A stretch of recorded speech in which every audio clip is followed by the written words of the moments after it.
BoxingScene.com with Dan Goossen, promoter of Goossen Tudor Promotions. You have Andre Ward. Promoter of Andre Ward. You have Andre in a six-man tournament put together by Showtime. What are your thoughts on this tournament? I think it's great. You know, there's been a lot of great fights in the history of our sport, and there have been individual fights where even on the recent one that we've had with Andre Ward with Edison Miranda, 10,000 plus people chanting Andre's name, going out there in impressive fashion, having his hand raised. It was a great feeling. But I equate this tournament somewhat similar to where our sport's going in a lot of ways, and what I mean by that is you look at the other major sports. Okay, you've got a team that goes out there and wins their conference. Okay, their division, their conference, but they're celebrating, they're enjoying it. But it really the main goal is that Super Bowl or the World Series or the NBA championships. And you take a tournament like this, you've got that same type of setup where, you take it away from the individual division championship type of victory to the next level of the conference championships to ultimately the Super Bowl. And that's what the fans get excited about. That's what the fighters get excited about. And that's why I think you've got 6 of the best super middleweights in this tournament, because they all realize the consequences of being able to win something like this. And I believe you've got a star or 2 or 3 that'll emerge from it. Andre Ward is a gold medal winner who many of the fans and media have been asking to step up. He did that against Edison Miranda and had a spectacular showing. Now he has a chance to fight any of the top 168 pounders in the world. How important is that? Well, I don't hear anybody saying step him up, because he's stepped up. And all of the participants in this tournament are stepping up. I mean, you got to admit, when was the last time you had 6 of the best fighters in any one division with 5 different promoters that are stepping up like this? So, it was quite the feat to pull off. And I believe that the determination of these fighters to fight the best is what really made all of this happen. Because without them, but I've always known that about athletes. It's always been the promoters that usually have caused big fights from being made, because they don't want to risk their title holder against their competitor's title holder and lose control possibly of that championship. And that has definitely hurt our sport. But now, having these 5 promoters working together, having the fighters willing to move forward with this, there's no options, there's no gimmicks, there's no trick weights, there's no quick trick sizes.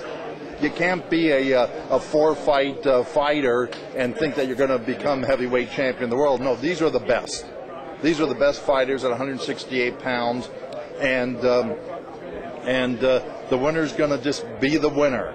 No matter who's the promoter, no matter who's the manager, no matter who's the trainer, it's going to be one singular champion out of this World Boxing Classic, and that's the beauty of it, and that's what the fans are going to get behind. You have 2 world champions in Mikhail Kessler and Carl Froch. You have a former undisputed champion in Jermaine Taylor, and a champion from middleweight moving up to super middleweight. Outside of Andre Ward, which fighter stands out to you the most? Well, that's a hard choice. That's what makes this so damn good, is that you kind of mentioned the Kesslers, the Froch, and the Abrahams are all undefeated.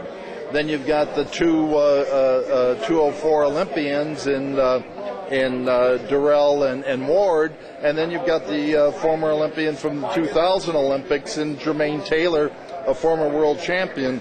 And like his promoter said, they're all kind of starting off at the starting blocks in this tournament. So Jermaine can revitalize his career from the get-go now. So to sit there and give anyone the edge, I don't know if I can do that.